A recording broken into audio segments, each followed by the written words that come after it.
for the starting lineups. First for the visiting Quakers. Number 1, Lauren Galloway. Number 4, Malia Hudson. Number 5, Abby Spurk. Number 9, Taylor Huffman. Number 12, Carly Brooks. Number 14, Emma Menges. Number 17, Grace Stork. Number 18, Heidi Edens. Number 23, Courtney Ryan. Number 25, Mackenzie Weaver. And number 28, Riley Lefevre. Wilmington is coached by Steve Spurk and assisted by Melanie Hall, Bob Desker, and Nick Kinder. And now for your Yellow Jackets. Number 0, Maddie Hoffman. Number 4, Morgan Gray. Number 5, Amanda Donahue. Number 6, Taylor Tomlinson. Number 17, Caitlin McGuire. Number 20, Alex Guido. Number 21, Anna Wenzinger. Number 24, Sydney Graneman. Number 25, Maddie Farrell. Number 27, Jillian Neal. And number 31, Andrea Scatino. BW is coached by Jim Woykin and assisted by Tara Bowen, Vince Milner, and Michaela Henline.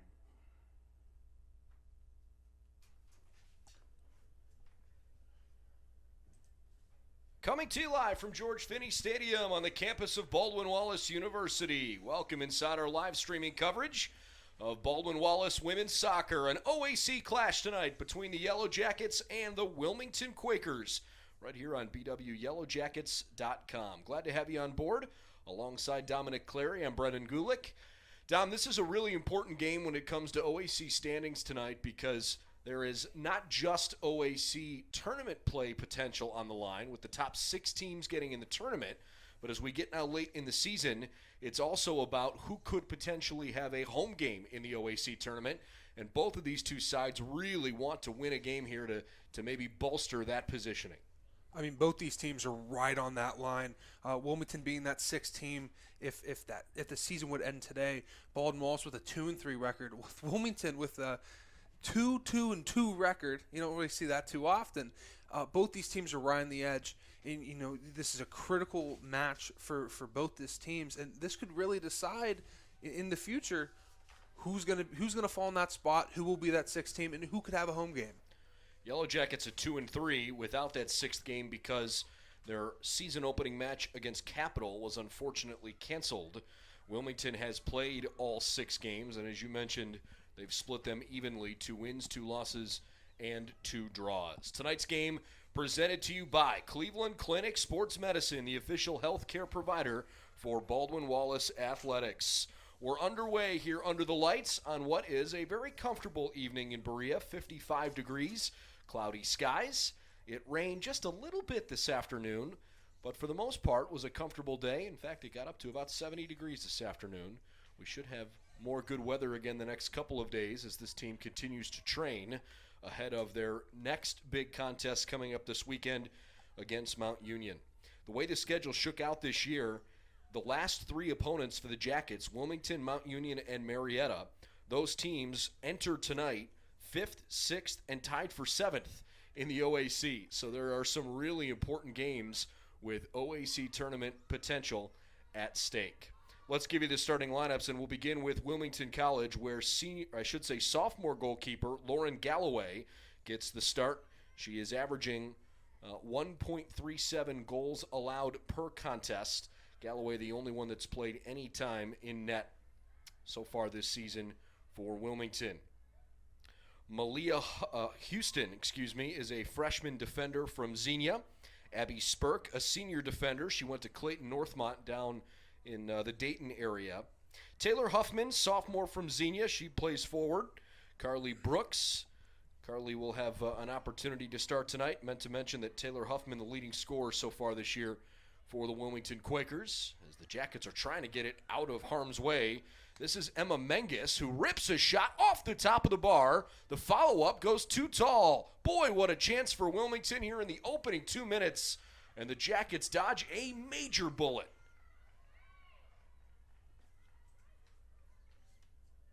Extremely fortunate for BW. But a bad turnover. Wilmington tries to take advantage, and they bury it in the back of the net. That's Heidi Edens, the sophomore from Edgewood.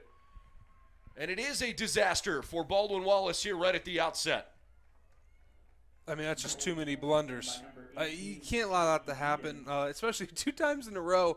Wilmington, that's a ball, the shooter's just facing the goalie by themselves, uninterrupted. They had 2 opportunities. You can't allow that. You need tougher defense. Just major errors on the side of Baldwin Wallace. Grace Stork, sophomore in the midfield out of New Carlisle, Ohio. Courtney Ryan, a junior defender. She's from Vandalia, also down in the Dayton area. Not terribly far from Wilmington's campus, perhaps an hour away. Mackenzie Weaver from Tippecanoe. And Riley Lefevre, a junior defender from Miamisburg. Steve Spurk, the head coach of the Quakers. Melanie Hall, Bob Desiker, and Nick Kinder, his assistants.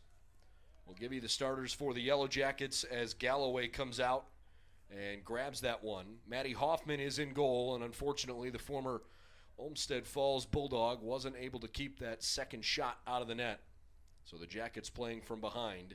Good to have Morgan Gray back in the lineup, the senior defender out of Dublin Scioto. Such a critical piece in the back line for the Jackets. She and Amanda Donahue are the 2 center backs. BW has Anna Wenzinger playing out wide on the right.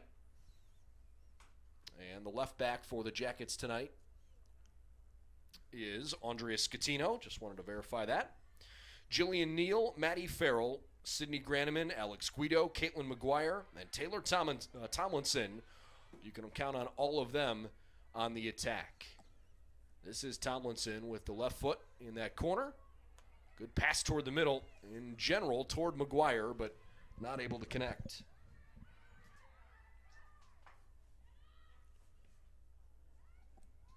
After those miscues on defense, Baldwin Wallace has really been on Wilmington's end. Now, granted, it's only been a few minutes so far after that goal from Wilmington. But Baldwin Wallace, they're bouncing back okay right now. They're on offense. They're pushing the pace the way they want it. They have to keep this up, and that's definitely the plan going forward. If you're Baldwin Wallace, you want to try to keep that going, push the tempo up a little bit, and try to keep that ball out of your own end. Illegal touch there on the Jackets sets up a free kick. Wilmington looking for a second early goal. The Jackets, I guess, you pretty much never want to start a game down 1-0. That's never how you draw it up, but at least you have still 85 minutes of regulation play in front of you to try and correct that early mistake and make something of it. So plenty of time to get rolling. On the season, Wilmington has not had a great defense. They've allowed more goals than they've scored this year. Only by 1, but still not ideal when you're 6 games into the season. And I would argue that Wilmington has a decent offensive attack, but they are not the best offense in the country or in the conference. You can hear Jim Woitkin barking down on the sideline. He wants his team to move with more pace.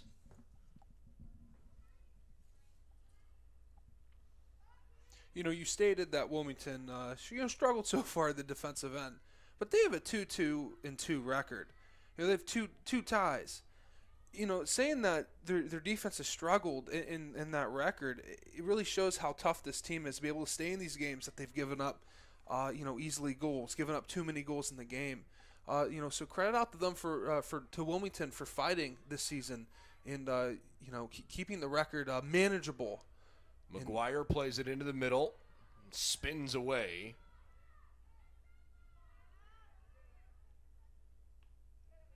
That was a good play by Amanda Donahue stepping in front. Baldwin Wallace's back line is pressed an awfully far way forward here. A goal kick coming. You want to get an idea for the aggressive nature Jim Woitkin wants to employ. Just check out how far forward his center backs are in that back line. They're barely onto their side of the field at the moment.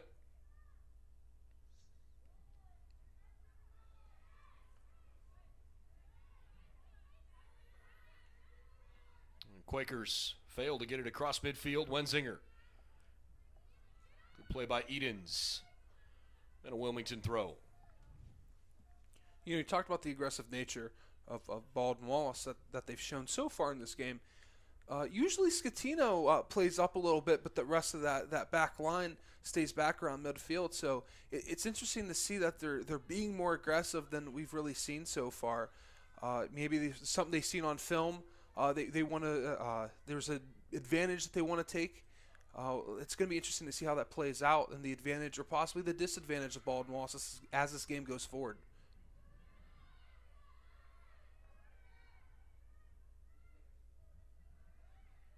And a throw-in coming for Wilmington. Well, so far, the top of the league this year has looked fairly familiar on the women's side. In recent years, Otterbein, Ohio Northern, and Capital have fairly consistently been the top three programs. Right now, Ohio Northern and Otterbein have yet to play one another, and they are each 6-0 on the season, with Capital just a half game back at 5-0 because of the cancellation. Ohio Northern and Otterbein are scheduled to play on Thursday this week. It'll be a big game. McGuire rolls one across. Good job by Galloway. Quakers with a 1-0 early lead after 2 minutes of what felt like an onslaught offensively. Edens put in what was her third goal of the season, now a team high. In the meantime, John Carroll and Marietta drew today in double overtime. The final score 1-1. Three other games around the conference that are concurrent with ours. Mount Union and Heidelberg just underway.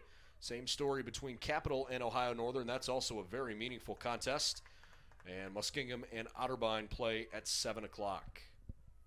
Otterbein has 4 of the 5 leading goal scorers in the conference this year, led by Delaney Earl, who has 6 goals in 6 games for Otterbein. Of course, Earl, unfortunately, if you're a Yellow Jacket fan listening, probably hard for you to think back on that one. It was not particularly fun. The Yellow Jackets were routed 9-2 by Otterbein. Lefevre with the corner kick, plays it low and in, and it'll stay on this end. Another corner coming.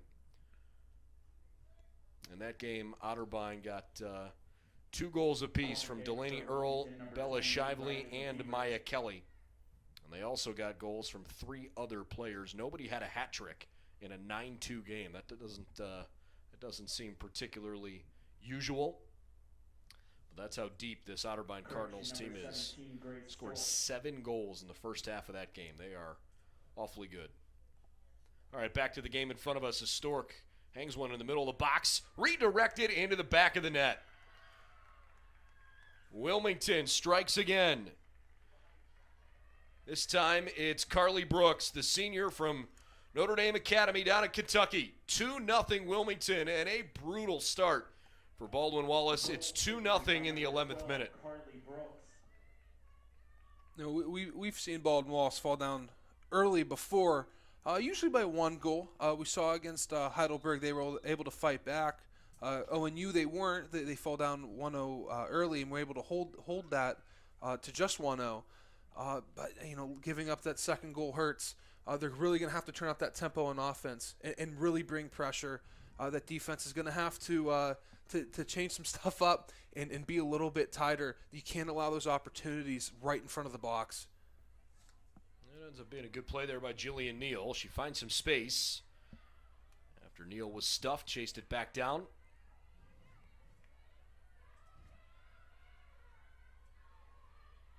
Here come the Quakers, surging up the far sideline. Morgan Gray was there. And it's tapped over the top of the bar.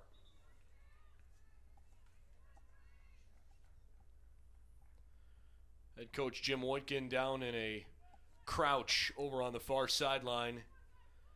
And even though he's surrounded by his staff and his team, I have to imagine he feels a bit alone in his thoughts.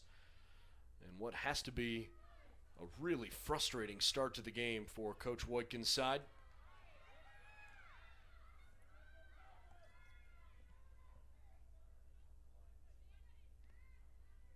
Good pressure by McGuire.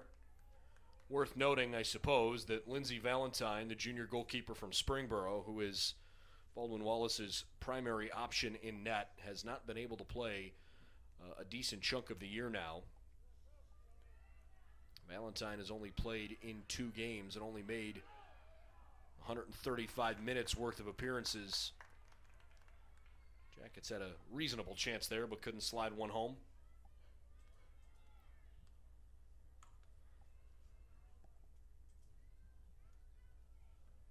But at the same token, I'm not sure that those goals were necessarily Matty Hoffman's fault either. One of them was a tough break on a corner kick, a ball that got redirected. And the first one, I'm not sure anybody would have been able to save it, unfortunately.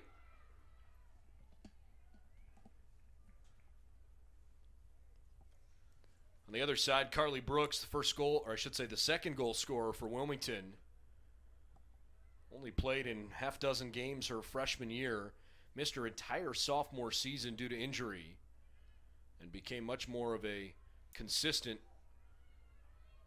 player for Wilmington as a junior back in 2019. Scored her first career goal against Otterbein in that game, and now this year he's having a decent impact. McGuire racing after this one. The Jackets have a chance. Boy, they've got the goalkeeper well out of position, and a brutal mistake. Tomlinson had an open shot right on the doorstep. Galloway was pulled way out of the box, and Wilmington dodges a massive bullet. I mean, I want to say she was alone at the net there, but you had about 3 or 4 Wilmington defenders crowding, and I think she tried shooting around them, and tried pulling off a difficult shot in the position she was in, and just left it a little wide and point blank positioning. I think there's something to be said for whenever a non-goalkeeper is trying to guard the net, you got to just let it rip. And maybe Tomlinson tried to be a tad too perfect there. Jackets have a good chance here on another well-designed through ball, but Scatino couldn't catch up to it as Galloway raced out and got that one with more authority. Boy, this game sure has had a lot of action, hasn't it? We're only 14 minutes in, and heart-stopping moments on both sides, including a pair of early goals for the visiting Quakers. You know, Baldwin Wallace has a good amount of chances, too. I mean, they've really been in the box. I mean, you give up 2 goals, usually you think, oh, it's been on Baldwin Wallace's end the whole time. Wilmington's really put the pressure on offense. They have, but so has Baldwin Wallace. Has not really been, other than what the scoreboard's showing, momentum-wise, it really hasn't been a one-way game.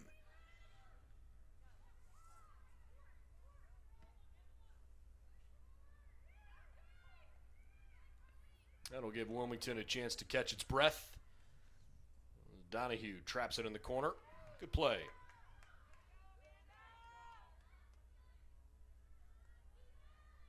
Maddie Farrell. Intercepted by Courtney Ryan.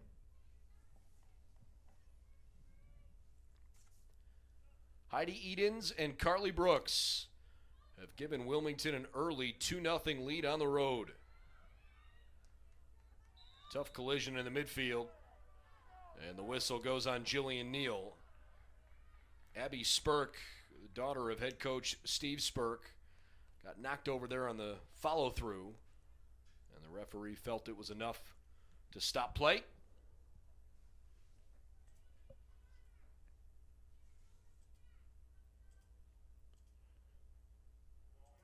Free kick for Wilmington, number 23, Courtney Ryan.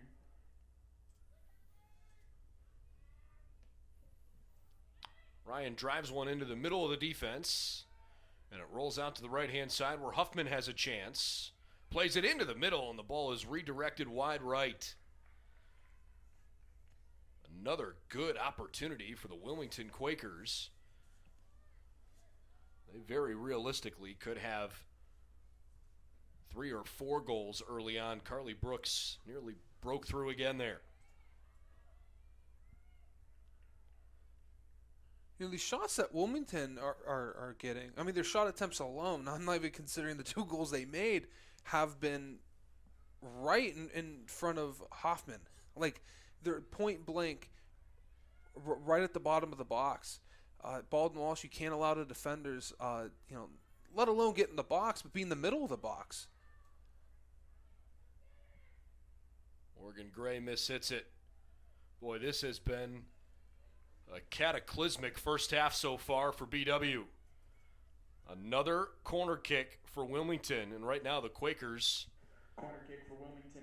are kind of ramming it down BW's throats. They've got to step up defensively here. This is not a typical Baldwin Wallace defensive effort.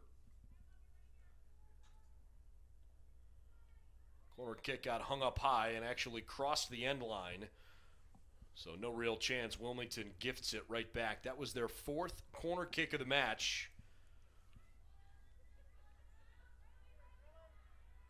But as you pointed out, BW's had a few chances with some runs up the other direction. It's a matter of they've dug themselves a 2-0 hole here early. And Jim Woodkin is wasting no time going to his bench. Makes a change here. Courtney Marzensky comes on for Caitlin McGuire.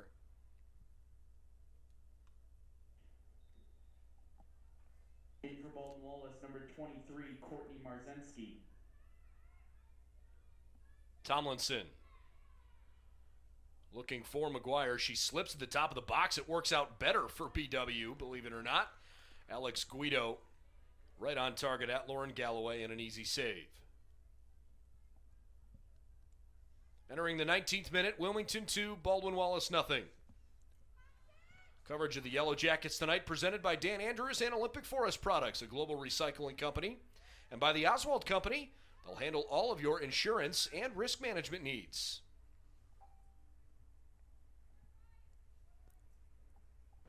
So you look at this 2-0 lead that Wilmington currently has, and you want to think, what's the offensive of power that Baldwin Wallace have? How good have they been so far this year in offense? And, good enough to win games, but not good enough to put a large amount of goals. The max they scored this year with goals is 2, which is, pretty on average, with soccer. But, the only two goals they scored was against Heidelberg. Oh, my bad. Against Otterbein as well in that 9-2 game that you mentioned earlier. But three games, 2 games, they did not score any goals. So you have to think that Baldwin Wallace is going to have to be uncharacteristic. Edens with a great play into the middle, but good work by Morgan Gray to step in front of it. It was curling right toward her target. I believe it was Brooks standing in the middle of the box there. The Yellow Jackets defended that one nicely, but Wilmington had pieced together there another reasonable threat. But you're right to your point. Baldwin Wallace is going to need an above-average offensive game based on what they've done through their first 5 this year if they're going to come up with a victory here tonight.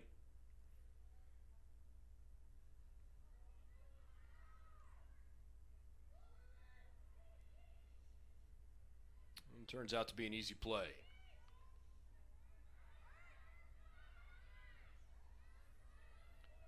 Takeaway in a tough spot.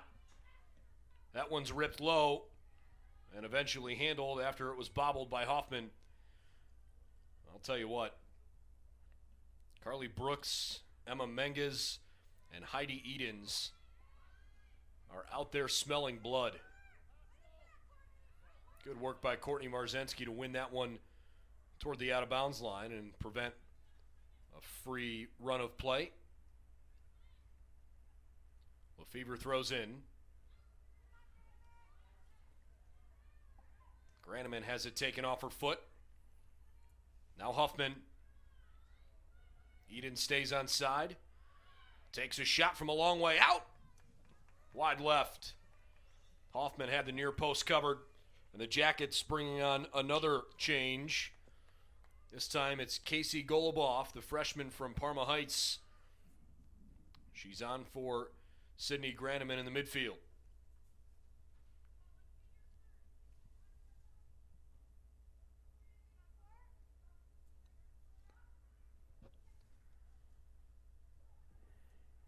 For Baldwin Wallace, number 19, Brandy Philippi. Did I miss that? Is that Philippi? I beg your pardon. Brandy Philippi is in, not Casey Goluboff. I thought it was 18 running on, instead 19 that checks in. My mistake. That one number difference really threw you off. Yeah, from a long way away. 19 versus 18 looks a little similar through the binoculars. Alex Guido comes out, and I'm confident in telling you that Bella Regal has come on. A young lady out of Niles. And for Baldwin Wallace, number 2, Bailey Hall. That's not true. I promise. With a high degree of certainty, I can see her on the field right now, Bella Regal. Running around in the midfield. Offside flag went up there.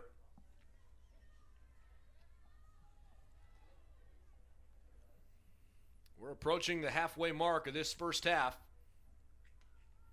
And Baldwin Wallace right now needs a tourniquet to stop the bleeding. A goal before this half would end would be a good sigh of relief for now for Baldwin Wallace. You'd be very comfortable heading into that next half. It stays. Oh my gosh! It was ruled a Wilmington throw-in. That was clearly Anna Wenzinger for the Jackets kicking it off of the defender out of bounds. So the Jackets caught a bad break there, but it is what it is. Donahue was pressured. Carly Brooks, the negative pass. More changes. Now Goluboff coming on. Jillian Neal checks out. So the Jackets have changed quite a bit of their presence in the midfield and the offensive end. Number 18, Casey Goluboff. Marzensky's a sub. She's on. Obviously, Goluboff, Philippi, Regal have all subbed in. And we've played not even 25 minutes thus far.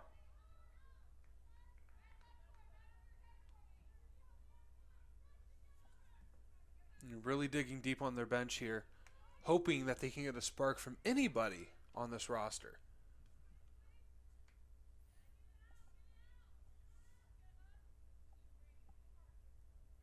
Wind is starting to pick up a little bit, perhaps more comforting than truly affecting play as Hoffman cracks one down the field. Marzensky doesn't trap it.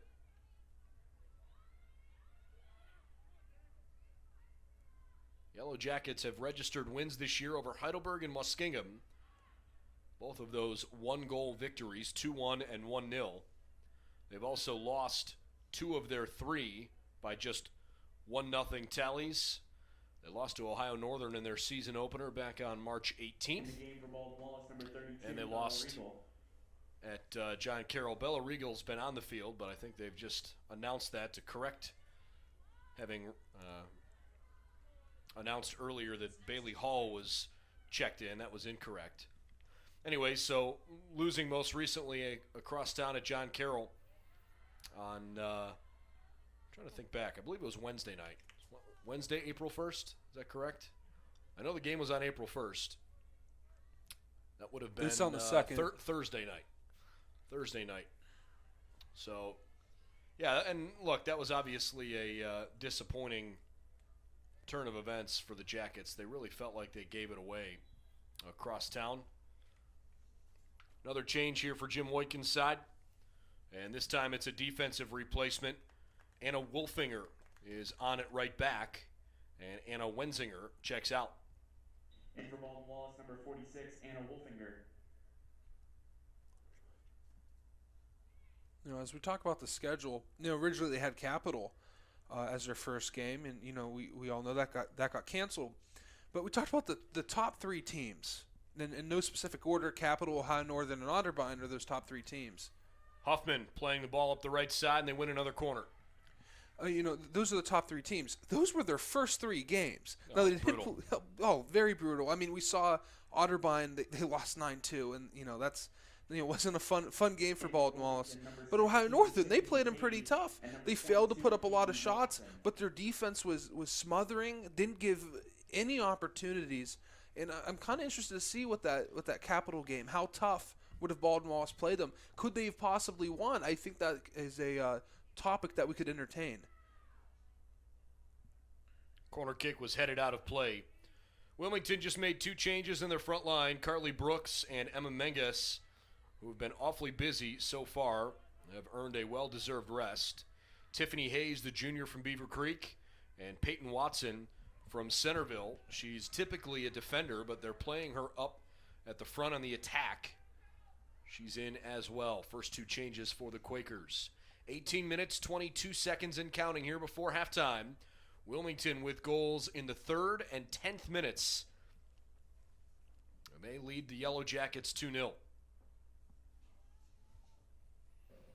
No, you're right. Spoke with Jim Woykin both before the season and early on. And he knew that it was a really tough draw, but, you got to play everybody throughout the course of the season anyways. And in a year where, there is no NCAA tournament, you're just playing for a chance to win the OAC championship. It doesn't really matter for an NCAA type berth. You're just trying to get into the OAC tournament and then take your chances. And while it obviously got out of hand against Otterbein, playing Ohio Northern to a 1-0 score shows the Yellow Jackets certainly can be competitive with some of the top teams in the league. 28th minute and a throw-in on the far side. This is coming from the captain, Abby Spurk.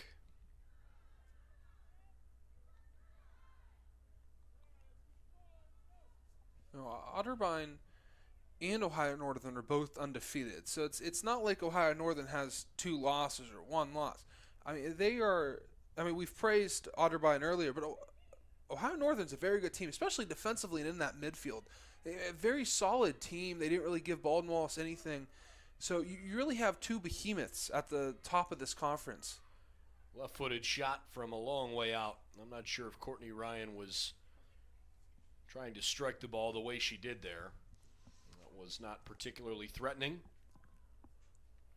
Meanwhile, BW preparing to bring on Olivia Kane as a midfield replacement. She'll come on shortly. Tomlinson heads it out.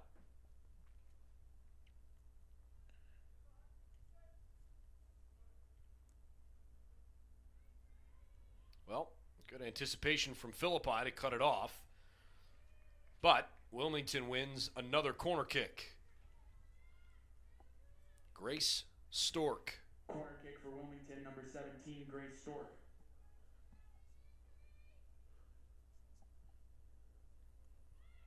Curling back toward the top of the box. And the Jackets rid the danger.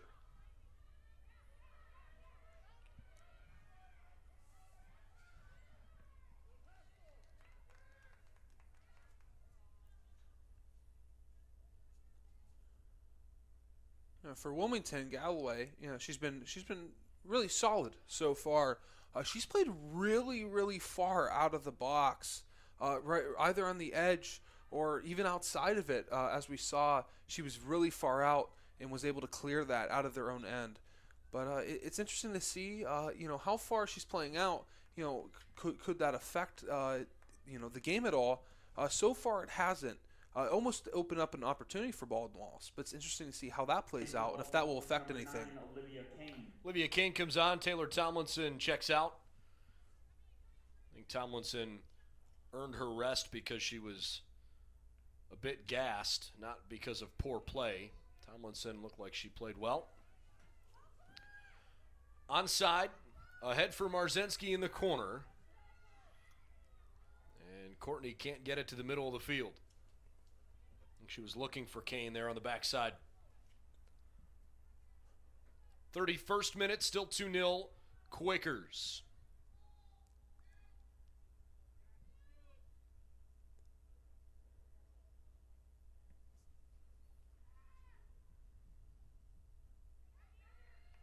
Edens. Oh, that's just an absolute beautiful through ball for Huffman. Couldn't have given it to her any better. And Huffman wins the throw-in once Scatino stymied her. I mean, that pass looked like it was straight out of a video game. That was sweet. You couldn't fit that in any better. Not particularly threatening on goal. It was spinning away from the net, but still picked up by the jacket keeper, Hoffman. Wilmington back on the move. Watson playing with Huffman. Here's a good chance, and it's ripped into the back left corner. Taylor Huffman adds a third Wilmington first half goal, her third of the season, and now the Yellow Jackets are facing a very steep climb.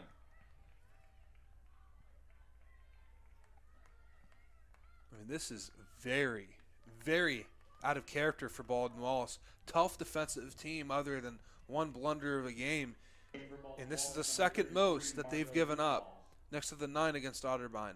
They need to tighten it up if they want any chance of getting back into this game. Another change for BW. Margot Duval comes on. Duval, a junior from Avon Lake, playing in the midfield right now. Came on for Maddie Farrell. Just over 13 minutes left in regulation.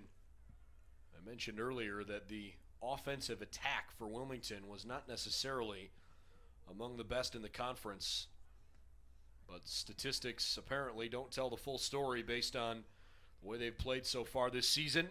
I knew they had some talent up front, but the execution hadn't been quite where Coach Spurk had hoped.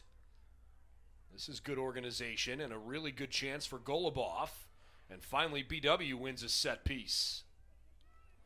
Jackets have their first corner kick coming with 12 and change left before halftime. Wolfinger will take it. Corner kick for BW by number 46, Anna Wolfinger. BW needs something here in the absolute worst way. Low driving ball, middle of the box, headed clear. Scatino got run over. Both players had hit the ball cleanly despite some contact. The referee said play on, and it turns into a non-issue.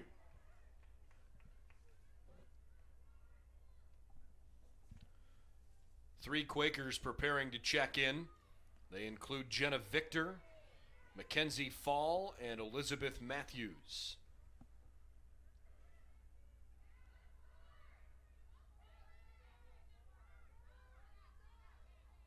Duval. Marzensky took a good angle, but Courtney Ryan, left center back, good anticipation, cleared it free.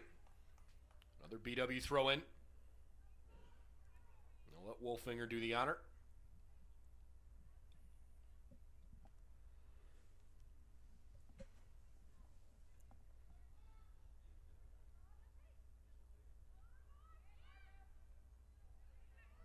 Duval had it taken off her foot.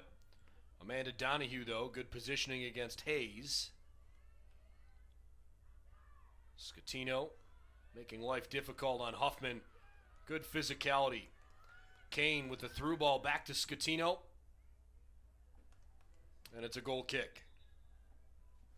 And here come those three aforementioned subs for Wilmington. Victor, Fall, and Matthews. And the Yellow Jackets are waiting to bring on a change here too. Bailey Hall will check in shortly. Number 11, Mackenzie Fall, and number 26, Jenna Victor. And now the freshman Hall comes on for Marzensky, who previously subbed on. Fall gets a chance to play on the right wing on the attack. Now in for Baldwin Wallace, number 2, Bailey Hall.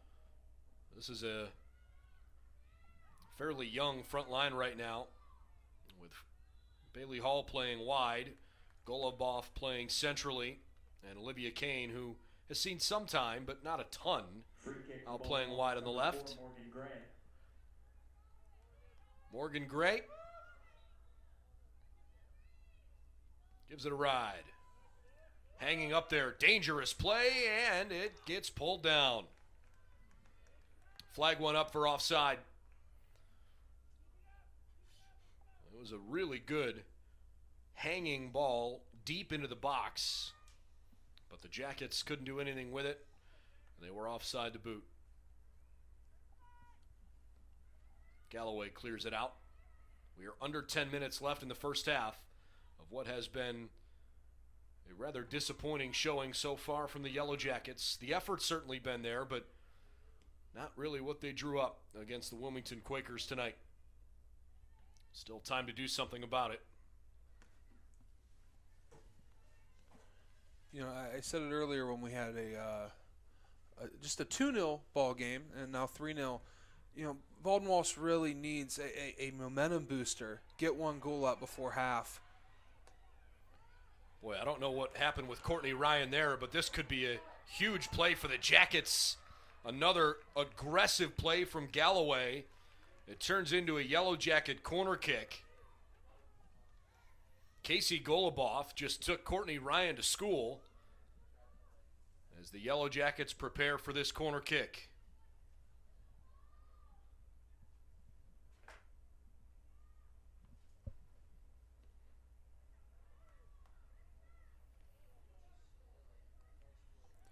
You know, it was another opportunity Baldwin Wallace had. Weren't able to finish on Wilmington or on Wilmington's end, but you have to take advantage of those opportunities. They just weren't able to finish. They're going to keep looking for those. They got to start getting pressure. They haven't really gotten that so far. A little bit early on and a little bit now, but they need just a little bit more consistency from their offense. Hall and Regal working together. Bailey tried to cross it in, headed back out. There can't be a level of panic if you're BW, but you've got to have some urgency. And I'm feeling a little bit of that urgency picking up here. Got to start making something of it.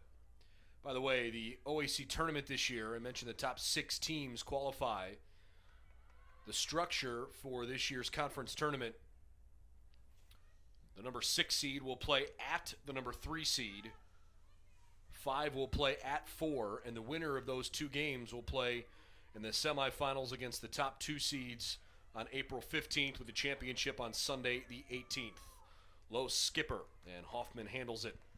Right now at the start of the day, Capital, John Carroll, Wilmington, Baldwin Wallace, in that order, 3, 4, 5, 6 in the middle of the OAC, with Ohio Northern and Otterbein on the top of the standings.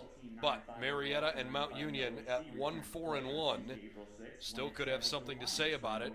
And certainly those are the 2 teams that BW still has to play, so they could have some direct say in the matter late in the year.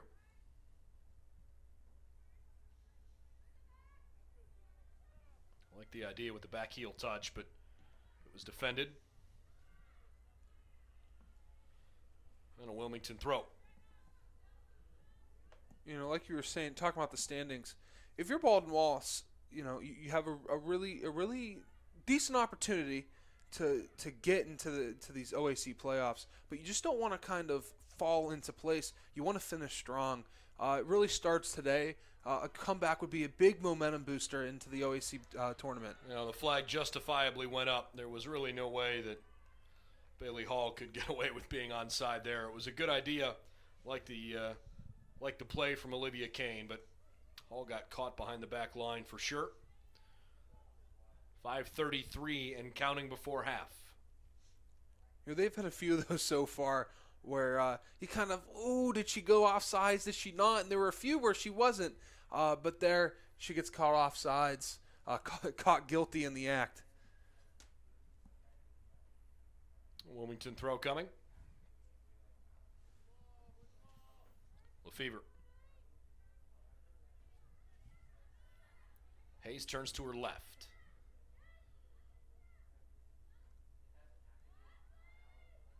Good idea. Like the creativity. Matthews, no. Came right back to Hayes. She couldn't line up a shot.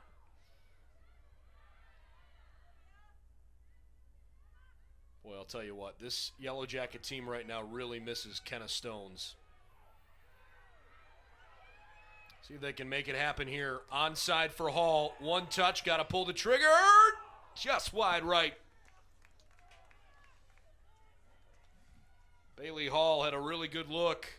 And the late first half sub has been an integral part of this Yellow Jacket attack. Just yet to come up with something to show for it. I mean, she's been left open there a few times. That's her second breakout opportunity she's had. Just not able to finish a tad bit right. Look for her to finish as we get later into this game.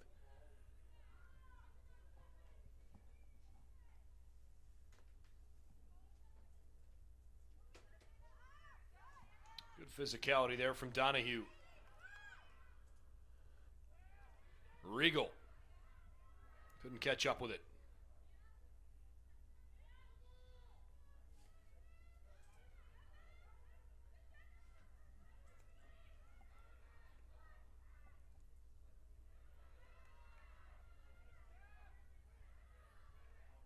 What are the Jackets going to do here?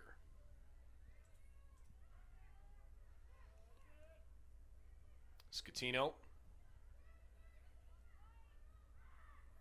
Virtually the entire Yellow Jacket team has been subbed off here in the first half, with the exception of the two center backs and the left back, and of course the goalkeeper. Hoffman, Gray, Donahue, and Scatino have all remained intact. The rest of the team, though, has all rotated.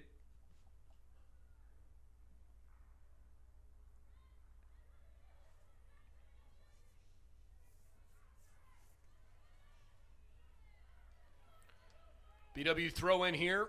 We are under 3 minutes left before halftime.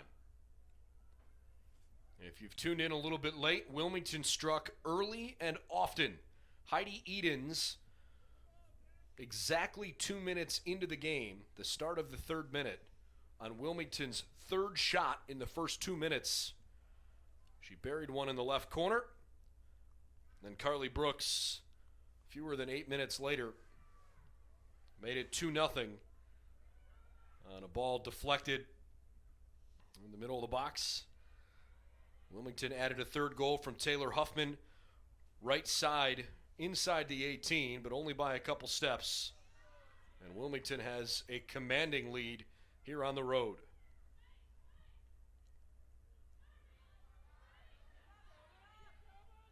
Bailey. Jackets trying to get organized. The through ball way over the top of Regal. About 90 seconds left in the first half.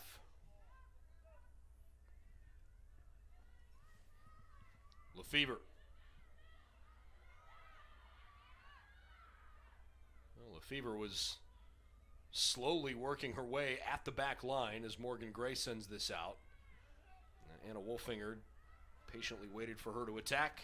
Now Bella Regal, as we approach the final minute in the first 45, plays to the middle. A chance for Goluboff, perhaps.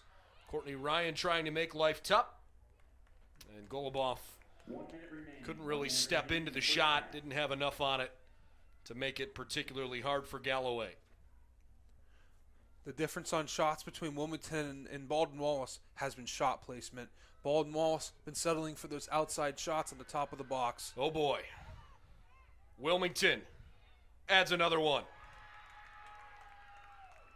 Mackenzie Fowl, the freshman, off the bench, and with her first career collegiate goal, Wilmington puts home a fourth first half goal. By number 11, Mackenzie Fall, assisted by number 26, Jenna Victor. 39 seconds left in the half. And this has been an unmitigated disaster for BW. 4 goals for Wilmington, 4 goals right in front of the net. Baldwin Wallace has to tighten up there, but Wilmington, keep it up, keep it going. Great offense so far. Way to get in front of the net, right in the middle for golden opportunities. A bad turnover by the Jackets. They have made a couple of costly mistakes. Jim Woitkin across the way. He's been wearing a baseball cap most of the night. Just took it off with his left hand for a moment, rubbed the top of his rubbed the top of his head, I should say, in frustration. 4, 3. And there's the final countdown. 1. Mercifully, the first half comes to a close, and the Yellow Jackets have some thinking to do. Give Wilmington credit. They have made the most of their chances. 4 goals on 10 shots. The Quakers erupting with a season-best performance on the road so far, and we're only halfway through. It's the Quakers 4 and the Jackets nothing. Heidi Edens, Carly Brooks, Taylor Huffman, and Mackenzie Fall all tallying goals for BW. We'll step aside for about 10 minutes during the halftime period, and we'll come on back with second half coverage in just a bit. Here, BWYellowJackets.com. One of over 50 BW alumni within our organization, I am honored to support our mission of caring for the needs of our clients each and every day. Exciting things are happening at BW, as well as the city it calls home. We are proud to serve as a valued partner along each step of the way as BW's risk management and insurance provider. For more information, visit oswaldcompanies.com. Good luck this season, and go Jackets!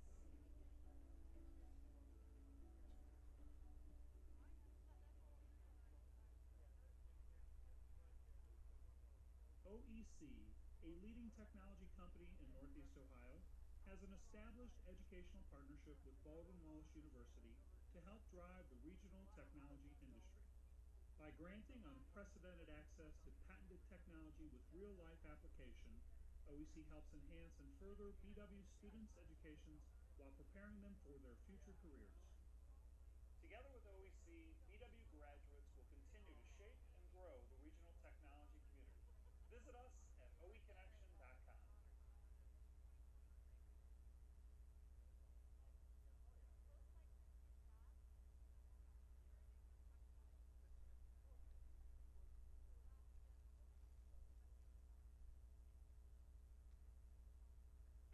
Tonight's women's soccer results and all of the Yellow Jacket athletic results can be accessed through the BW Athletic website at bwyellowjackets.com. Results are posted within an hour after most athletic events. Tonight's women's soccer game is also being webcast on the BW Athletic website at bwyellowjackets.com. You can view all BW home games on the website.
At Cleveland Clinic Sports Health, we understand athletes. Whether you've been injured or want to improve your performance, we have a team of experts for your needs.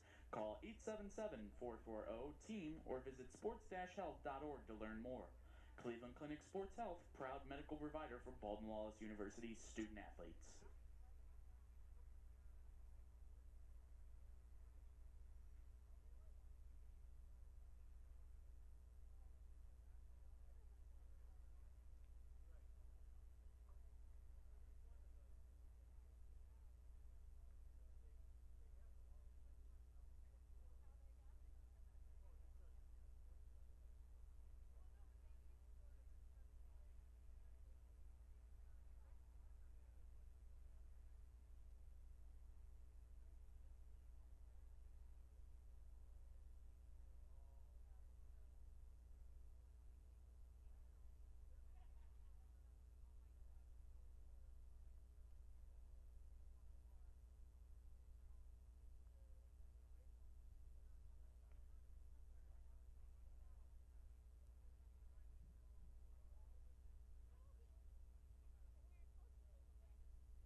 Baldwin Wallace would like to congratulate All Ohio Athletic Conference right-handed softball pitcher Nikki Camerati of Brunswick on being named the OAC Softball Pitcher of the Week for the second time in the last 3 weeks and the sixth time in her career.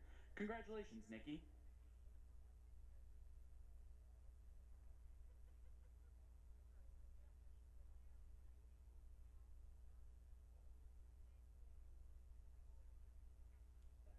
Baldwin Wallace would also like to congratulate All Ohio Athletic Conference and academic All-OAC women's distance runner Alyssa Lochner of Howard, Pennsylvania on being named the OAC Women's Track Athlete of the Week for the first time in her career.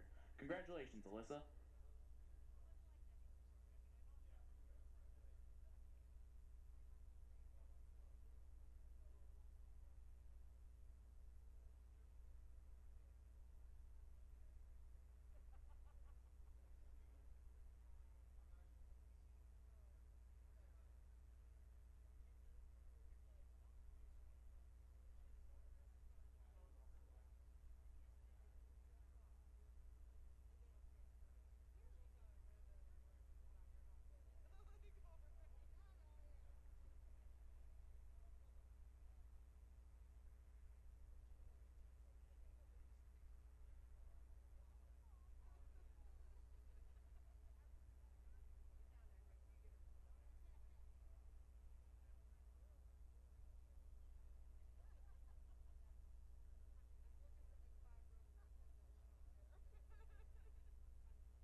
The men's soccer team, 2-2-2 overall and 2-2-2 in the OAC, is currently in action as it traveled to Wilmington for an Ohio Athletic Conference contest against Wilmington College. Wilmington currently leads 2-0.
lacrosse team is back in action on Wednesday, April 7th when it hosts an Ohio Athletic Conference game against crosstown rival John Carroll University at 7 o'clock.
Ready to start the second half tonight at George Finnie Stadium, where the Baldwin Wallace Yellow Jackets and Wilmington Quakers have played a fairly non-competitive game thus far. Just trying to call it like I see it, and it has not been good. The Yellow Jackets are down 4-0, and Wilmington has had their way all night long. So we're going to find out if the Yellow Jackets have a good heart-to-heart at halftime. This is certainly unlike this team. And look, I realize they are fairly young and still learning. And frankly, that's what it's kind of what this season is for, right? I mean, you know, there are no national championship or national tournament aspirations because the national tournament doesn't exist for this iteration of the season. It will return to competition in the fall during the traditional fall season. So this spring is basically a 9-game schedule and potentially a chance to play for an OAC crown, and all about player development and chemistry and learning from mistakes. And there were some of those in the first half the Jackets can try and get a little bit better from. Matty Farrell opens the second half with a cracker from the top of the 18. How about that exclamation point? Not even 1 minute in, and Matty Farrell puts BW on the board. I mean, you talk about starting to build momentum. That's how you start that off. Maddie Farrell, a midfielder, solid goal scorer. Last year when they had a tournament in Erie, she won player of the tournament, solid player. She can be a leader on this team and a primary goal scorer. And right there, she showed how she can do it. So Maddie Farrell with a fantastic start to this second half. Well, if nothing else, that gives BW a chance to play with a little freedom, right? To take a deep breath, not to press, but just to recognize that, I mean, look, they did have 6 shots in the first half, and they did possess the ball fairly deep in the offensive end on a few different occasions. It's not like they were completely shut out. They didn't play very well defensively in critical moments, and it was costly. And now, striking this early in the second half, let's see if they can maybe ride that momentum here and put something impressive together. Morgan Gray retreating, and it's played back to Maddie Hoffman. Baldwin Wallace right now seems to have a little bit of extra pep in their step.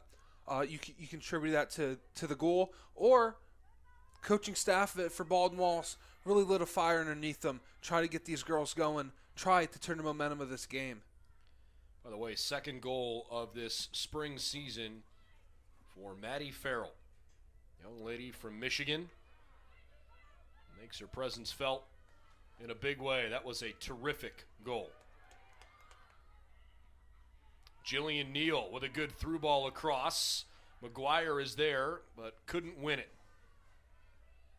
Riley Lefevre playing defense there at the left back spot, did a nice job. It's amazing how fast the energy can uptick on the BW side after that early second half goal. You felt it and saw it across the way. Let's see if somebody can sustain the effort. A good chance perhaps mounting here as Farrell kicks it off a Quaker out of bounds and a Baldwin Wallace corner. You have to think that Maddie Farrell's confidence is high. She's going to keep trying to score, try to find more looks. Anna Wolfinger lines up in the corner. Low driving ball. It's off of Donahue's head. I beg your pardon, that was actually Morgan Gray's forehead. But out of bounds, wide left. Donahue had stayed put back in the middle of the defense. Gray had pressed forward there in the set piece. Good try, but unsuccessful.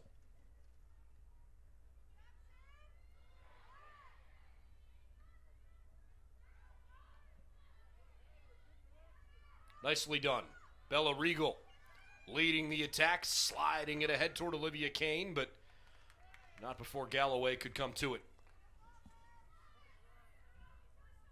I mean, the amount of pressure that Baldwin Wallace is applying right now is just insane. It's just a complete flip of that first half. Well, it's early in the half for sure, but a much better start.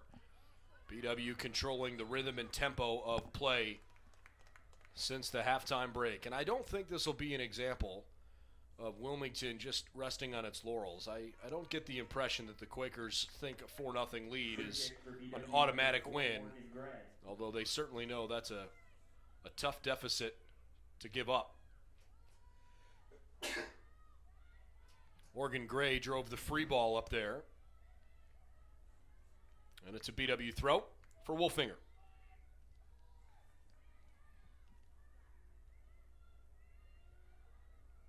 Neal.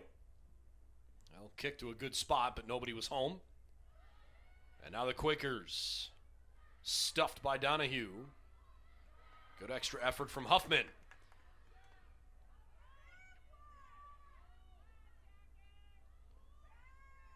Morgan Gray. Good one ahead. And a foul whistled on BW.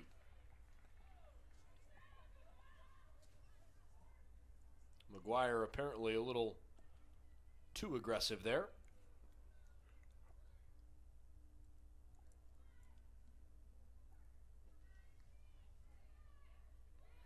Maddie Farrell with a nice little give and go. And a chance for Olivia Kane. Can she work around Houston? The baseball team, 11-5 overall and 10-2 in the OAC, is back in action. Right in the middle and wide left. Doubleheader against crosstown rival Is off George McGuire. Finnie University on Fisher Field at 1 o'clock.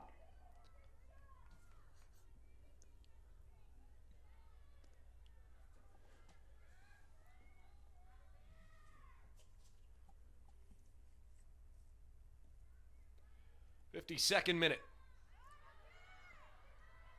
Regal.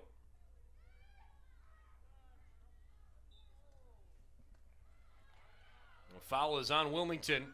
Emma Menges. So the Jackets with a chance.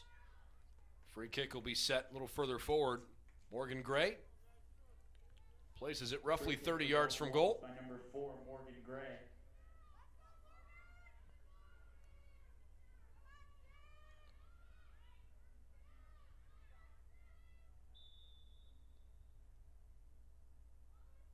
Gray drives one on one hop, and Lauren Galloway has it. I don't think that's really what Morgan had in mind, but that's okay.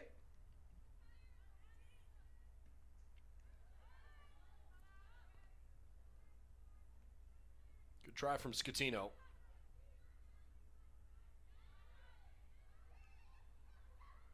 McGuire. Good idea. Wolfinger right in the middle.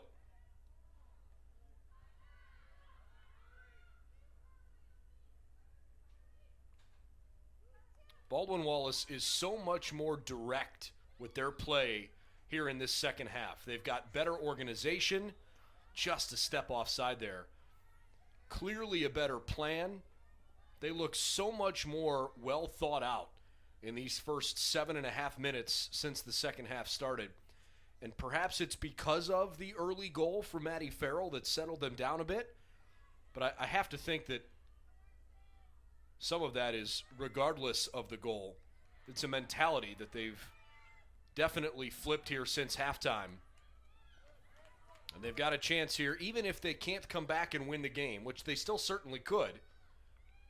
Play like that in the second 45 minutes could go a long way for building this team's confidence.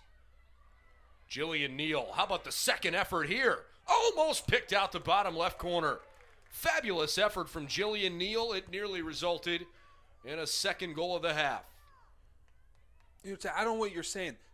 This effort, if they continue this for this half, keep putting on pressure, even add a few more goals. You know, saying if they end up not being able to pull off this comeback, it really shows the character that the girls on this team have. It can really define you as a team. And you talked about building into that fall. This could be one of those moments that really brings this team together. Neal with another good play. Left foots it into traffic. Farrell pressuring. Neal follows it up. Regal taps it aside. McGuire swings and misses, but stays with it. Caitlin McGuire, long-range shot, bobbled. Farrell can't score right on the doorstep. Jackets still alive. And a throw-in. My goodness. Where was this team in the first half? BW playing a totally different brand of soccer here. I mean, we saw them play aggressive a few weeks against Heidelberg, but this is a completely different team than we've seen. I mean, they've really relied on their defense all year, but this year, this half, I should say, they're really letting the offense take away. Show us what you can do. Wolfinger was headed clear there by Weaver. And Wolfinger stepped out of bounds there.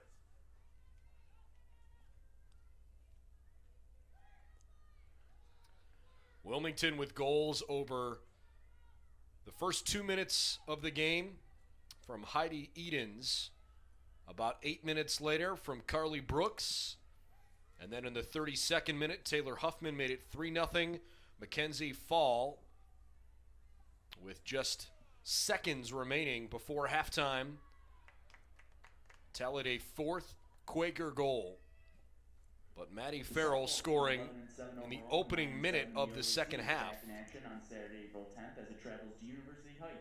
it a 4-1 contest. Rival John Carroll University at 1 o'clock.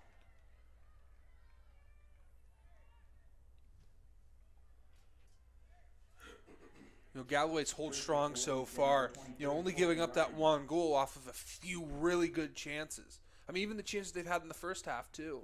It's interesting to see how long can Galloway hold if this pressure remains the same. Good idea for Bella Regal, but a little too hot. Galloway got to it. Now Farrell tries the right side, and it's clear.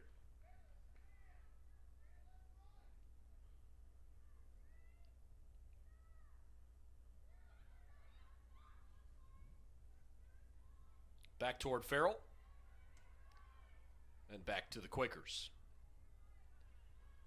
Coverage of tonight's contest presented by Medical Mutual of Ohio, official healthcare provider for Baldwin Wallace University, by Buffalo Wild Wings in Medina, Strongsville, and Warrensville Heights, and by Barron's Bus Company. They're the official charter bus company for Yellow Jacket Athletics. BW with another fabulous chance here on a very doable range. Morgan Gray waiting for the free kick. 33 minutes and change. Gray rips one. Off the top of the bar. Oh. The header missed the target on the follow-up. That's a foul on Donahue. Inches away. Morgan Gray with a great ball played ahead on that direct free kick. Morgan Gray's probably thinking, why can't that crossbar just be a little bit higher so that ball can sneak in there?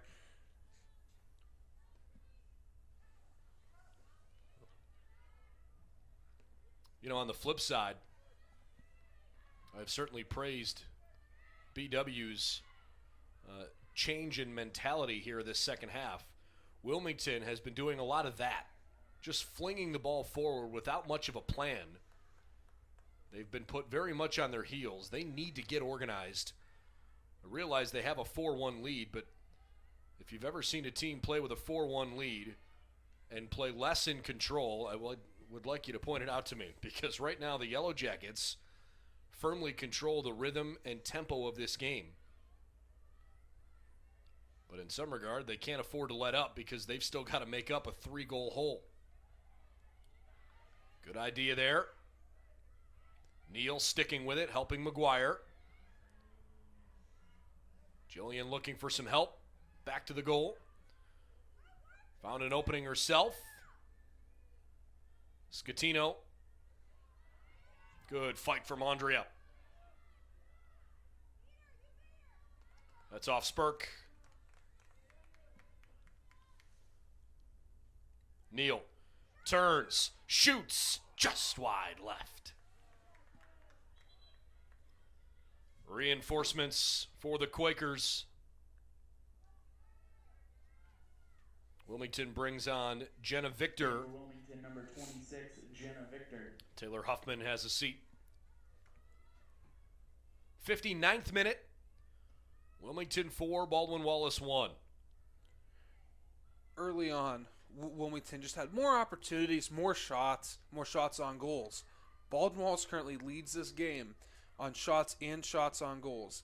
They have 16 shots compared to the 10 of Wilmington's, and the shot on goal is 10 Baldwin Wallace to 7 of Wilmington's. Well, Wilmington hasn't taken a shot in the second half. The Jackets have taken 10 in the first 15 minutes.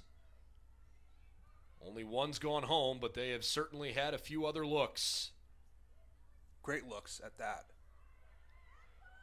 What might they be building here? McGuire needs some help. Left foot's toward the middle. Good work there by Malaya Houston, the freshman center back. Cleared it from danger. The Jackets have a corner, though, through Wolfinger. Corner kick for BW by number That's great 46, defense Anna by Houston. Wolfinger. If she's not there, that could be a possible shot on goal for Baldwin Wallace. Wolfinger hangs it up in the sky, and it's over the top of the D. Olivia Kane wins a corner on this side of the field. The women's tennis team opens the 2021 season on Wednesday, April 7th, when it hosts an Ohio Athletic Conference match against the University of Mount Union on the Pop Collins tennis courts at 3:30 p.m. So Wolfinger flips sides.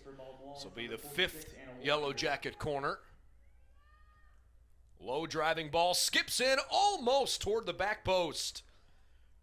Valiant effort from Jillian Neal, who ran in front of Galloway, blinded her, and I think she got a piece of it, but not quite enough to redirect it. Meanwhile, Neal runs off here. She gets a well-deserved rest. I would not be surprised if we see her again. Casey Goluboff on in her place. Tiffany Hayes also back on for the Quakers. Number 18, Casey Goluboff.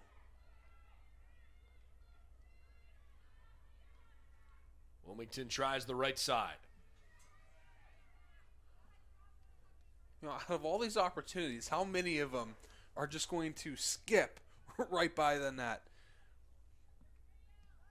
Hopefully not many more.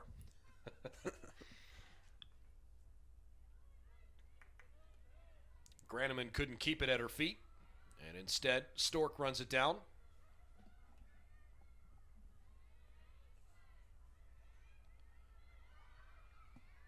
Wilmington putting together what feels like their first threat of this entire second half. A long shot was launched, deflected, and then Maddie Hoffman came out to grab it. Sustained effort here. Edens. What a play by Morgan Gray.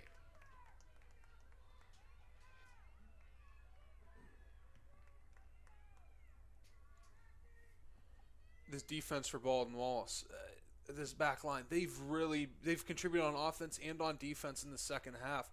They're really pulling their weight after that Spurk first plays half. it across, well defended. Another good opportunity, loose at the top of the 18, back to Spurk once more. Good crossing ball toward the back post. Hoffman gathers it in. Wolfinger was sitting on the doorstep there trying to shield off the attack.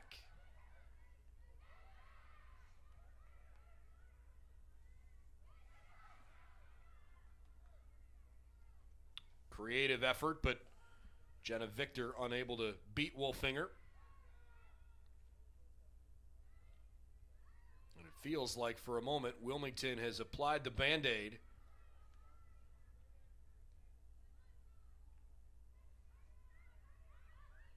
Jackets need to get back after it on the offensive end. The referee says clean tackle. Some of the fans near sideline weren't happy. I'm sure there were fans on both sides that were frustrated there with no call. But play on.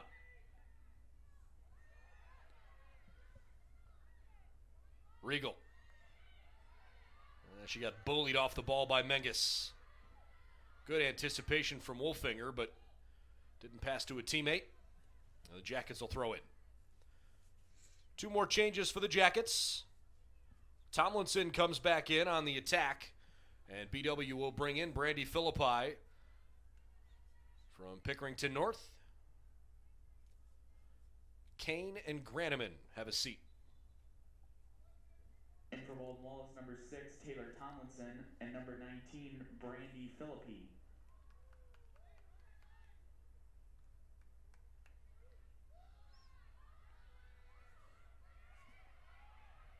Donahue. Well done. Maddie Farrell. Oh, Farrell called for the foul there. Tough break for BW. I thought Farrell played that well. Instead, a great chance for the Quakers. Now, I'm going to have to agree with you on that one. It looked pretty clean on Maddie's part. I didn't really see what she did wrong there, but the ref disagrees. And as you said, Wilmington has a great opportunity. Courtney Ryan.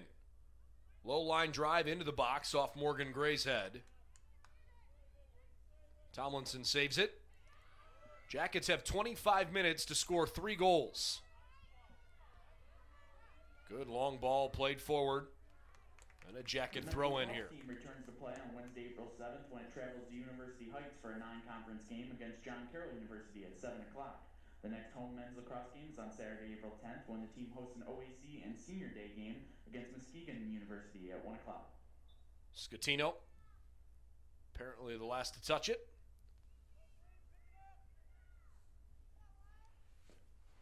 I certainly don't mean this in a negative sense against Golubov because she's played fine, but there was something about the energy that Jillian Neal had brought to this offense through the first 15 minutes of the half that they've been lacking since she checked out.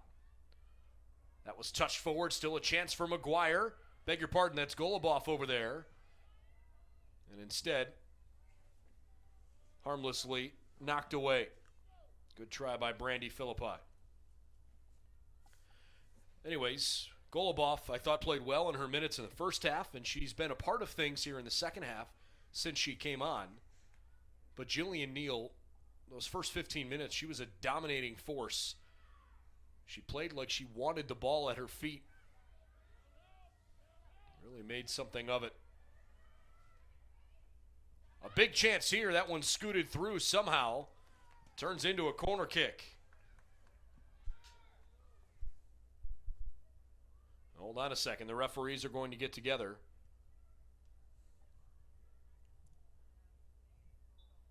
And they'll reverse the call. It's a goal kick.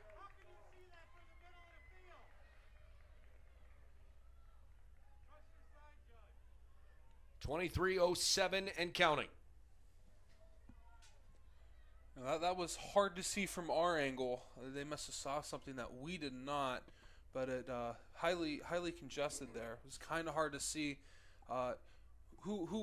where the ball went off of, who went off of, and refs got together and they believe that they made the correct decision. Wilmington trying to clear the danger from the middle of the pitch.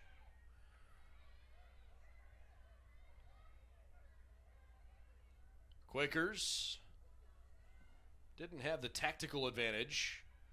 Still thought of a good play. Hoffman throws near side, and the Jackets have some space to work. Wilmington backing up. They're playing almost 5 across now on the defensive line. BW will throw in. You want to talk about parking the bus defensively. I suppose if you lead by 3, it's hard to blame them. The Jackets need to find ways to get offense going in space, and that's tough to do. Set pieces are hard to come by when you've got that many players and bodies flying around. And yet the Jackets do have a corner kick here. Bella Regal will take it in the interest of not wasting time.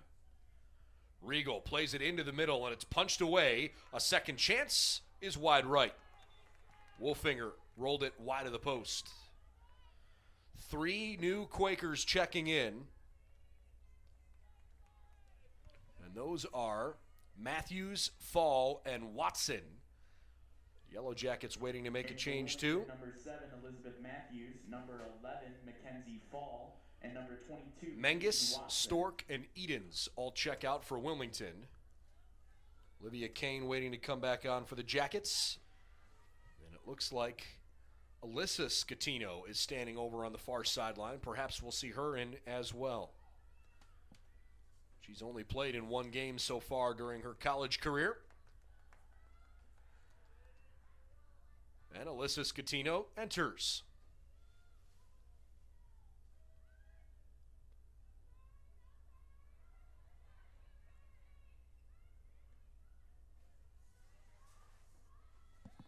Farrell headed it backwards. Donahue was there. Amanda got pushed over. It's an easy foul call. And number 29, Alyssa Scatino. Olivia Kane also on offensively. Jackets have 20 minutes to score 3 goals as Gray launches one ahead. Maddie Farrell got shouldered to the turf. Andrea Scatino comes up to challenge it. And a Wilmington throw-in. The men's golf team is back If you joined us a little bit late, alongside Dominic Cleary, I'm Brendan Gulick. Wilmington with a very impressive first half. They took a 4-0 lead into halftime. Gave up an early first minute of the second half goal to the Jackets.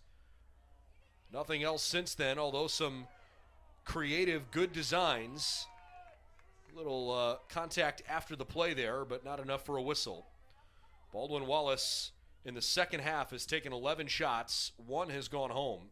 Wilmington has not shot in the second half, and they've rarely had possession in dangerous areas.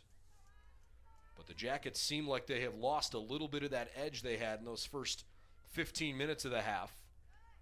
And they can't afford to go much longer without getting it back if they want to make up this deficit. Donahue trying to control, playing with the sideline as her friend. Oh, that's really well done. Tiffany Hayes beats her, and then the flag goes up on the foul. One thing that has remained the same, has not changed at all in this game, is the physicality from Wilmington. They've been way more physical than Baldwin Wallace in good and bad. But, you know, whether Wilmington's gotten away with more or if they've gotten away with just enough, Wilmington has been physical, and it's really helped them, especially on the defensive end. Jillian Neal waiting for her chance to return. Wolfinger running hip for hip with Hayes on the left side. And Hoffman comes out to squeeze it.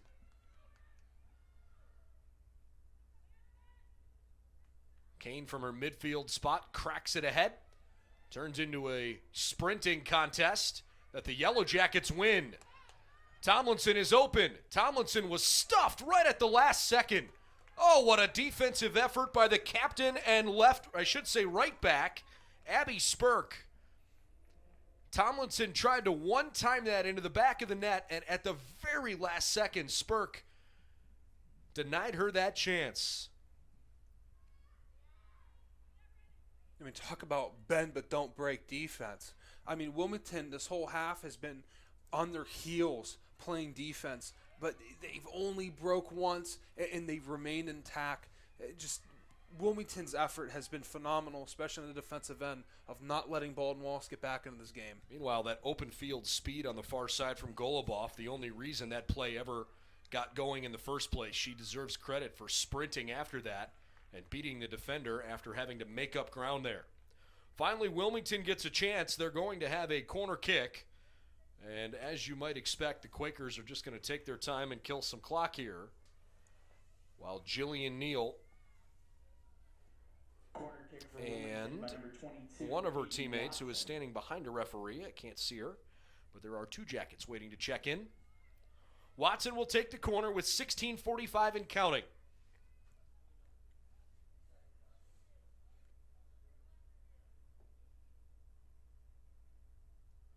Watson into the middle of the box. It's headed out by Gray. Watson chases after Wolfinger there to contest it. Jackets trying to win possession back. Struggling to do so, but the flag goes up. There was a ruling to allow play to continue, but the offside flag was raised. Coach Spurk not happy. The other Yellow Jacket waiting to check in is Sydney Graneman.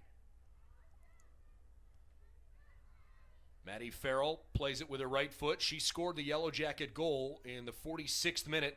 A beauty from just outside the top of the 18, dead in the middle of the park. And it set the tone for what would be a very good stretch of about 15 minutes offensively that the Yellow Jackets are trying to find once again. Tomlinson.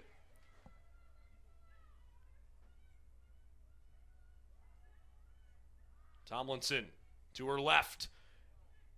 Into a wall of defenders. Scatino couldn't do something with it. Alyssa Scatino, no.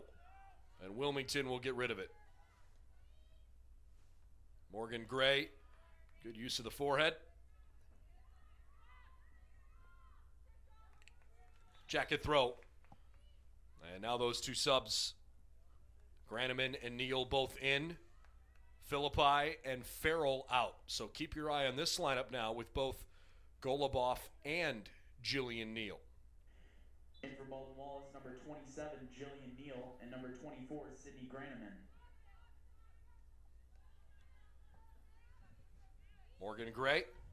The men's and women's track and field teams are back in action on Saturday, April 10th, when they travel to Tiffin to compete in the Greg Tyson Jr. Invitational, hosted by Heidelberg University. Wilmington waiting to bring Menges back in.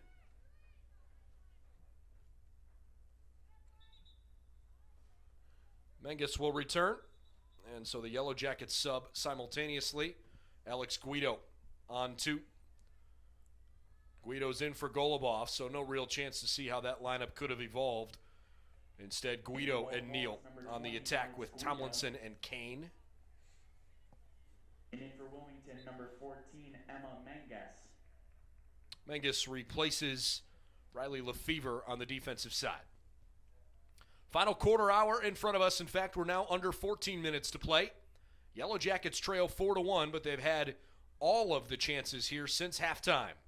Alyssa Scatino, after a heavy touch, can't get it. A little physical after she got rid of it. Taylor Tomlinson left foots it into the middle. It's a great chance, and the Jackets miss it. Kane was right there, unabated to the goal. Couldn't tuck it inside the left post. I mean, you can't draw it up better than that. I mean, other than that finish, what a beautiful opportunity that was created by the Baldwin Wallace attack. You just have to finish that. I mean, so many times in the second half have we seen that happen. Great execution, just the finish not there. Well, it's another opportunity that will not register as a shot on goal, but for all intents and purposes was just as good as one. We're now under 13 minutes as Morgan Gray stands about 5 yards behind it at midfield. Gray into it. Slips through to an open spot, but nobody there waiting. I believe it deflected off of Guido, but rolled harmlessly where Lauren Galloway could pick it up.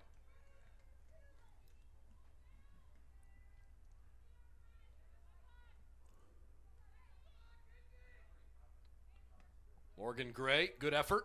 Sends it down toward the corner. Tomlinson showcasing her speed. Wins it, but not before committing a foul. That's tough. Houston went down, and Wilmington will have more chance to take time off the clock. You know, Morgan Gray's had a fantastic second half. She's had a lot of clears that have ended up in Baldwin Wallace offensive opportunities, as we just saw. I mean, she's been great on not allowing Wilmington any chances there on that back line. Back to Tomlinson.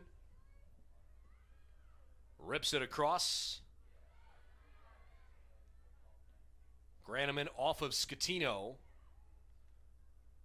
Back wide to Sydney. And the Jackets can't keep it in bounds. That's a sloppy giveaway. Can't afford that.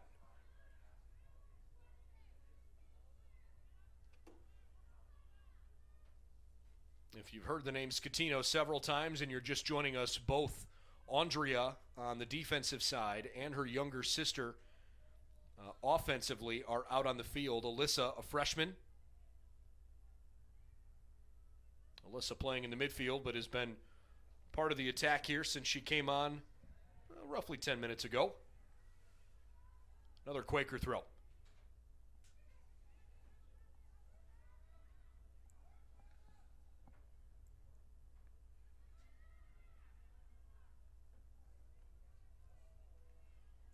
Wilmington has too many opportunities here to kill very valuable time. Jackets are down 3 with about 10.5 minutes to play.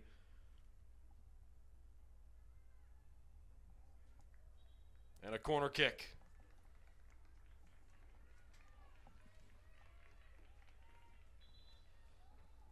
Here come a whole host of subs. 3 Quakers and 2 Yellow Jackets.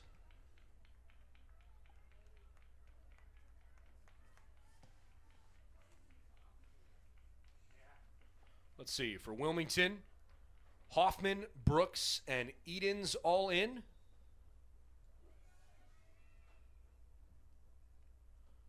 This one hangs in the middle of the box.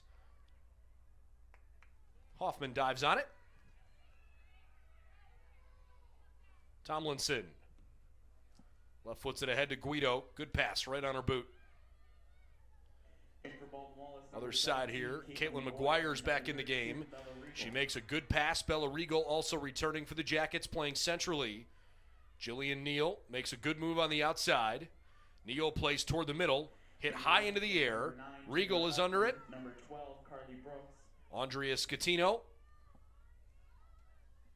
And number 18, Heidi Edens.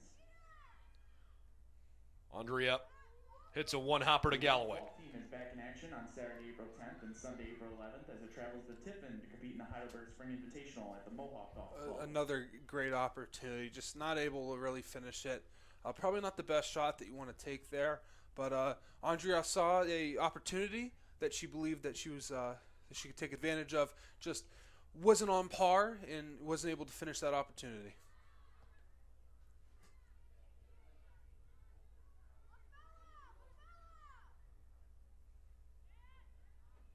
Well, McGuire didn't have a good plan there. Regal ends up with the ball on her foot after a Yellow Jacket, I think that was Wolfinger, drew a foul. So with 8:28 and counting, Free kick for Baldwin Wallace, number 4. Morgan Gray has a chance from a spot where she nearly scored earlier in this half, rattled one off the top of the bar. You know she's got that in her mind here. But she doesn't give it a chance. Too tall, too wide, and a goal kick. Now frustration starting to mount a bit for the Jackets. 4-1 Wilmington. Baldwin Wallace has totally outplayed the Quakers since halftime. But you can't spot a team 4 goals in the first half if you're going to win on your home field. I mean, you're completely right. The effort in the play has been great in the second half for Baldwin Wallace. I mean, there's no doubt about that. But, I mean, this is an example of too little, way too late. You can't. It's so hard to crawl back in this game, down 4-0 and try to make it up in one half of play. It's not impossible, but it's a very steep hill, and Baldwin Wallace has struggled to climb it despite the fantastic effort that they've put on. I mean, look, they gave up 4 goals in the first half. There's no reason they can't score 4 in the second. Farrell trying to run onto this one. I beg your pardon, Guido. And it's out for a corner kick. But you also know that you have no time to lose. And of those 4 goals, one came extremely early and one extremely late in those respective moments of the first half. Another corner kick. The Jackets under 7 to play. A good one into trouble, and Galloway leaps high and pulls it down. Again, the Yellow Jackets have outshot Wilmington 13-0 in the second half. They still trail 4-1. Neal ahead for Regal. That's a really good play. Bella gets to it, keeps it playable. Tomlinson wanted to connect with Andrea Scatino. Lauren Galloway, I mean, we talked about her a little bit, but, I mean, she's been fantastic. I mean, there's been a lot of shots that were a little off, making her job a little bit easy, but, that being said, she's still been phenomenal in this game. Bella Regal slipped as she tried to shoot from deep. And that's a foul on Tomlinson. Well done by McGuire, far side of the field to win that, playing through Guido. 5:30 and counting. And reality starting to set in for the Jackets here, with Wilmington able to kill a lot of time. Quakers will make one more change. Grace Stork. And the next Yellow Jacket killed off dead ball.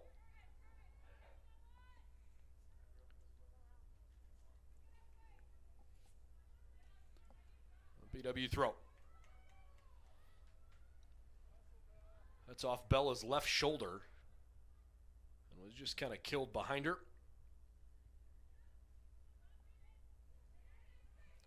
Andrea Scatino. Looking for Guido.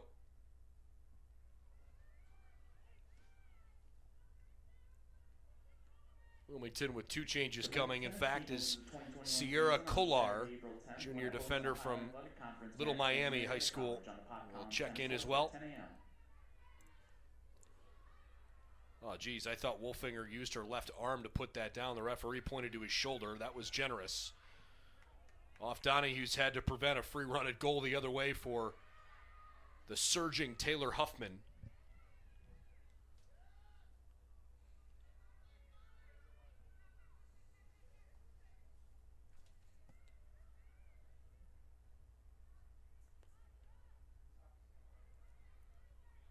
McGuire. Rejected. 87th minute upon us. Huffman. She's got speed. 2 good touches with a chance to maybe clear toward Edens, but it crosses the touchline just ahead of time. And now those aforementioned changes come on for Wilmington, and Maddie Farrell returns for Jillian Neal. You know, as this game nears to the end, I want to look back on the shots. Baldwin Wallace with 20, Wilmington to 10, and you know, again, a lot of those shots for Baldwin Wallace were in the second half. You know, even that being said, when you put up 10 more shots than your opponent, and then you lose by 3, I mean, that's a tough pill to swallow. Baldwin Wallace, they put a lot of shots up, a lot of those goals very, very close of going in, and a lot of great opportunities, just not able to finish those opportunities for Baldwin Wallace, and it's really hurt them in this game. Morgan Gray knocks it out of bounds as we look around the conference where Otterbein has just smothered Muskingum 9-0. There are 6 minutes left in the second half of that game. In the game around the league tonight that everybody has their eye on, Ohio Northern, very late in the second half, with about 2 minutes to go, leads Capital 1-0. That's the same Capital team that beat Muskingum 14-0 just this past week. Jackets beat Muskingum a couple weeks ago. And Mount Union leads Heidelberg 1-0. That might put Heidelberg totally out of contention for an OAC playoff spot. Mount Union desperately looking for their second win of the season. And the Purple Raiders will host these Yellow Jackets coming up on, I guess it would be Thursday night, the 8th. Wilmington 4, Baldwin Wallace 1, our score here. John Carroll and Heidelberg will play Thursday, as will Capital and Wilmington, Marietta and Muskingum, and of course the matchup at the top of the table with the 2 undefeated teams in conference play, Otterbein and Ohio Northern, in what could be an OAC championship preview. Guido. Couldn't mount an attack there. Edens taps it toward Gray. We're inside 2 minutes to play, and the Yellow Jacket dream of pulling off a second half comeback will unfortunately come up unsuccessfully, but I am definitely encouraged by what I've seen from Baldwin Wallace here since a first half that was kind of a bloodbath. The Yellow Jackets had a really bad first 45 minutes, but frankly, they have played quite well in the second 45 minutes. They only have 1 goal to show for it, but I think they should carry themselves with their heads held high. Wilmington has not taken a single shot in the second half after scoring 4 goals in the first 45 minutes. Noticeable difference in energy, in tempo, better organization, better creativity, all the way around.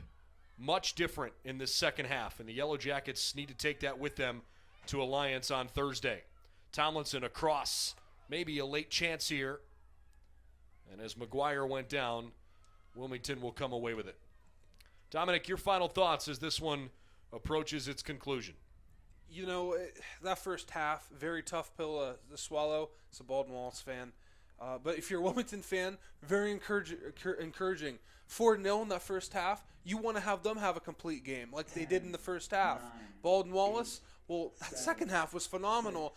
I mean, maybe not finishing enough goals, but the way this team played was just great. The attitude, the way they played, they kept their heads up high the whole game. You want that to be the complete game for Baldwin Wallace. It'll be interesting to see what happens next week as they play a critical OAC conference game. So the final 2 games of the regular season are upon us. Thursday at Mount Union, and then the Yellow Jackets will come back home, and they will play against the Marietta Pioneers, a 2 o'clock game on April the 11th. So, Wilmington with 4 goals on 10 shots. Heidi Edens, Carly Brooks, Taylor Huffman, and Mackenzie Fowle with the 4 Wilmington goals. Maddie Farrell had her second of the year for the Yellow Jackets. Coverage tonight presented by Santo's Italian Restaurant in Middleburg Heights and by American International. If you require a company with proven performance, rely on American International. Appreciate you joining us throughout the course of the evening. What a win for the Wilmington Quakers. If you're a Quaker fan, this is the win you're hanging your hat on so far this season after getting beat by Otterbein 4-0 just a few days ago. A huge response on the road with a 4-goal performance in Berea. And now the Wilmington Quakers are 3-3-2 on the season, and it is very possible that Wilmington could play themselves into a home game in the OAC tournament. The Jackets, with the loss, fall to 2-4. Right now, they are still in the OAC tournament, but they are right on the edge of potentially being eliminated with 2 games to play against those 2 other teams that might be competing for that final spot. Marietta and Mount Union entered the day just a half game behind the Jackets. For Dominic Cleary, I'm Brendan Gulick. So long from George Finnie Stadium, where Wilmington wins tonight by a final score of 4-1. Have a good night, everybody.